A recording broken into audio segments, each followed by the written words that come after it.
Hello dear friends and welcome to Monday. Right now I'm in France on the festival in Cassat. Beautiful place. And together today we're going to France again. Honestly, this reference photo I took when I hold a workshop with the French Escapade last year if I'm right, and it's France as well.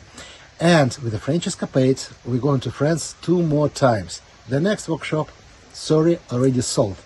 But in the future, in 2027, I hold another one workshop in Bruges, and you have a chance to join me. And it's always a very comfortable workshop, beautiful places and excursion around to discover the beauty of France. So that picture I took in Megève, very nice city, and we're going there together to paint it. You see, there is no really light here, but it's truly beautiful reflection. That's what we're focusing on. As usual, I use the Baohong paper, Daniel Smith paint, and good music. Let's go.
imagine, for now in Montreal, -10, here +20. And in the 5 hours, I have a flight to Montreal back to my own studio. So I'm really enjoy that weather, and the same weather was on the picture what we paint together. I hope you enjoyed. Thank you very much for your time, and see you next Monday. Bye-bye.